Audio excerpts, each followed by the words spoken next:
men report far greater levels of not being willing to seek out mental health help, while women because they're not taken seriously. No, because they've been literally taught not to express their emotions, not to regulate their emotions, and not to seek help when they are suffering. Taught by liberals who tell them they don't matter. Patriarchy. The rock man who took my sword thought it made him a leader, but he was wrong. A sword or any other symbol doesn't make a person a good leader. There's one obvious fact that cannot be denied. The messaging that we gave to young men some 30 years ago compared to the messaging to young men now is night and day, along with the new presentation of quote-unquote acceptable masculinity. But if the roles were reversed, women saying that men are trash would be the same as men saying women are trash. No, except that the statements or beliefs along the lines of women are trash have actually been used to justify denying women their rights, excluding them from public life, and treating them as fucking property.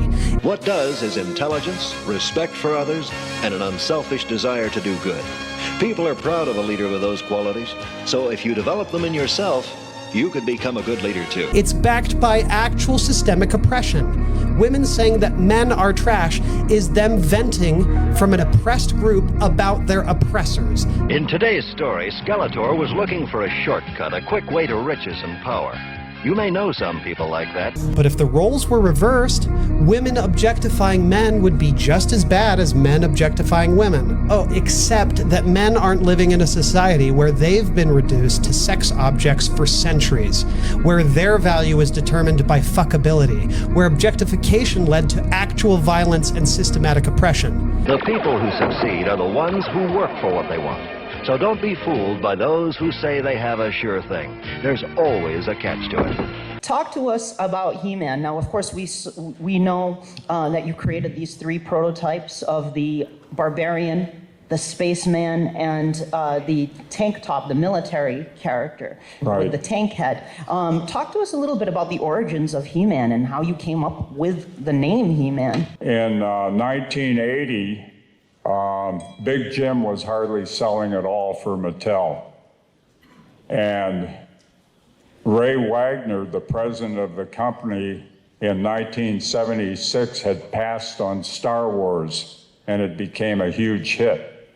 So Wagner badly wanted a new male action line for Mattel, but he wanted it to be created inside Mattel so that he wouldn't have to pay royalties to an outside company or inventor. So anyhow, then in mid-1980, about May, marketing wanted to do a male action figure theme research study with children and moms to find out what themes were most popular. And so Paul Cleveland, who was a new manager in Mattel marketing, came to me. He bypassed my boss, Derek Gable, came to me to get a list of themes. And I gave him a list of 10 themes.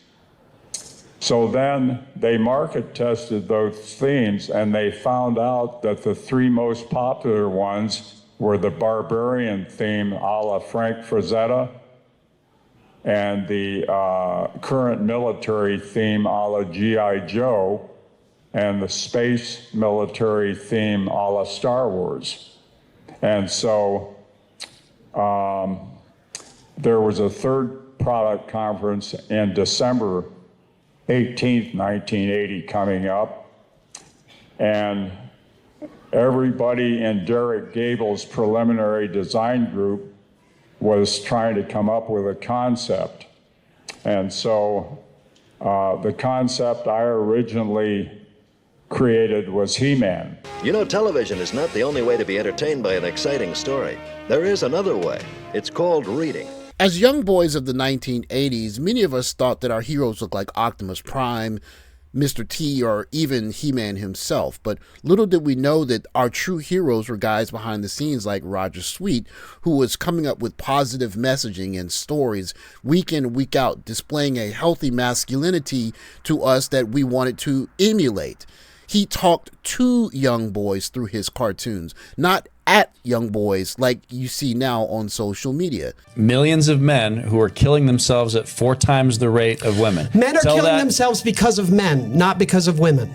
Men are killing themselves because they feel devalued, they feel like trash, they feel objectified for finances, they feel not good enough physically, they feel subject to all these double standards. They're not good enough, they can't possibly live up, they're garbage. This is not literally true. being told, kill all men. You think that has nothing to do with it? No. Nothing to do with it? No, because men and women report similar rates of being depressed. People judge you by many things: your appearance, your honesty, the way you act. Those things show your character.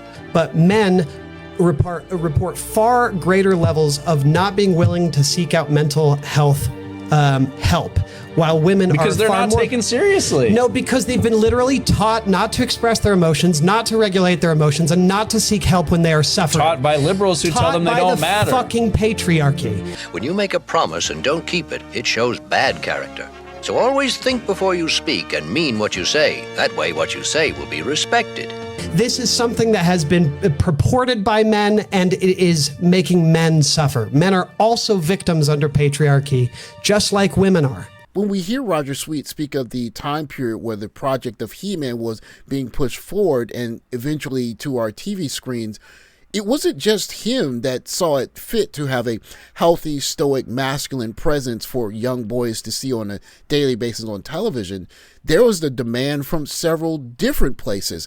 And thus, when the project got put in front of us, many of us fell in love with not just He-Man that was going around bashing Skeletor, but he was taking time at the end of each episode to remind young kids, and mostly young boys, being a good man is not just about being able to be big and strong like I am, but to have values, to do things that are for the betterment of yourself, all kinds of different things, a well-rounded masculinity.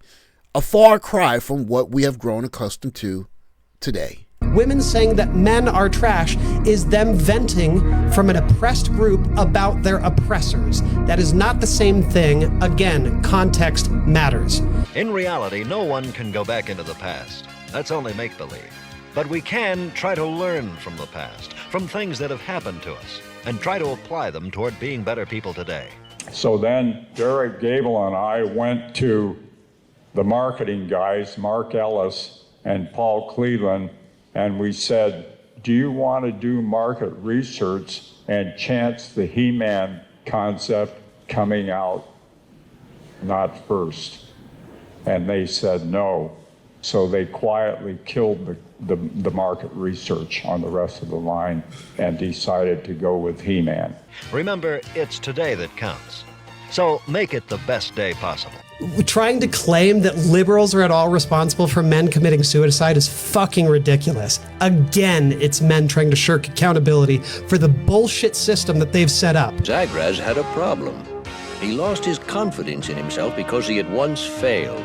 Men are being completely failed by the system that they find themselves born into, that says that you're not allowed to express femininity, that you're not allowed to lean into your emotions or in your feelings, these things that are fucking critical to living a meaningful, happy life. Well, now, we all fail sometimes, but we should never be afraid to try again. And we should always keep believing in ourselves. And instead, they're living these robotic soldier type lives where they would rather kill themselves than express their sadness and work through it with a friend, with a partner, with a therapist, with whoever. As the old saying goes, if at first you don't succeed, try again. Listening to Roger Sweet's thought process about how he brought He-Man to the market is a kind of time capsule when you could actually focus on young boys that were cis, hetero, whatever we're calling it now, and simply say, we need to give these boys something that they can look up to, something they can believe in. If he had this thought process now, it would get attacked from so many different sides that the project would look like the modern He-Man project now that was a flop that nobody wants to see. Listen to the thinking in how he created He-Man. The He-Man concept, I took a big Jim figure that was 9.5 inches tall.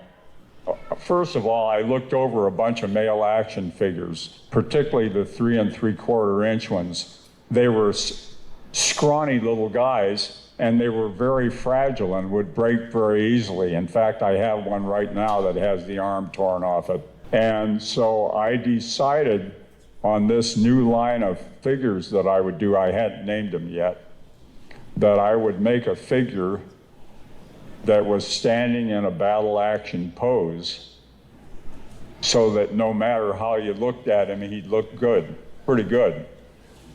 And so I took a big Jim figure, I widened his chest, 5/8 of an inch was a lot for a big Jim figure, and I added a huge amount of clay to him.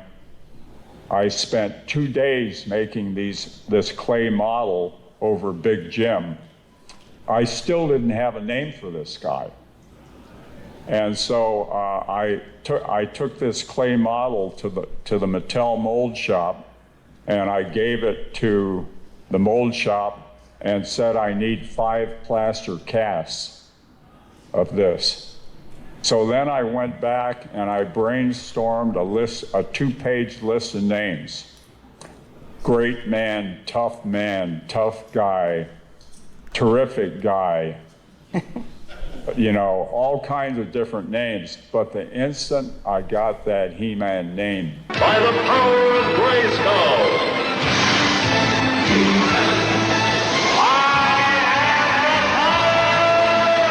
bong, a giant bell went off in my head. So that was the name I used for this Mattel lead heroic male action figure. and I became He-Man, the most powerful man in the universe. In the 3 weeks leading up to the product conference, I spent 60 hours of overtime, 180 hours working on those 3 figures. I took these figures on the G.I. Joe takeoff. I went across the street from Mattel, and there was a model shop there, and I bought a German Panzer tank, and I took the turret from that and put it on the helmet, put it on the head for the military figure. And then I took a Boba Fett figure from Star Wars, and I took the helmet off that and put it on the futuristic space military guy. And the other helmet I formed on the lathe and etc. One distinct privilege I have from my age is that I can remember a time where my generation was raised watching He-Man. So we understand a kind of healthy masculinity that is stoic and can control itself, but is also trying to be powerful and do good, versus this kind of preachy, softer masculinity that's telling men that if you're having a problem with this world, think about how hard it is for women, because women are doubly oppressed as you, and you're benefiting from this system, and you need to go see a feminist-leaning therapist so that you can figure out how to navigate this world that was built for you better. That's not really a message that's going to resonate with a lot of men, one. But two, when times get tough and you need some kind of masculine presence that's going to help you get through the tough times, are young ladies going to turn to this new, more accepted masculinity? Or are they going to turn to a He-Man or He-Man listening to following type of masculinity that's going to try and save the day, as opposed to complain about how the day is patriarchal and toxic? Fear is nothing to be concerned about. As a matter of fact, it's healthy. So don't worry. Only a fool fears nothing. Having been blessed to have the opportunity to live more life and mature, I've had the opportunity to evolve my way of evaluating or looking at religion and spirituality.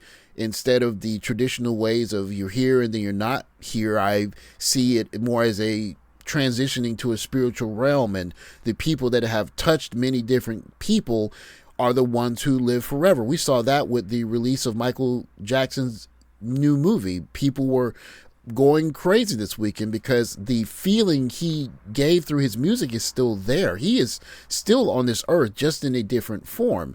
And for those of us that connected with the positive masculinity of He-Man, even though he struggled his last few years on this earth from, unfortunately, not having enough money for dealing with dementia, he gave us a healthy view of what masculinity is supposed to be like when we watch He-Man. He-Man had the strength and masculinity to be an evil person that could take from people and destroy. But instead, he gave us a He-Man that was self-reflective, that was measured in his behavior, that thought of the world around him, that was trying to be a better person, that had morals and values. That is a masculinity that is not really allowed anymore because the presence of He-Man itself would be attacked.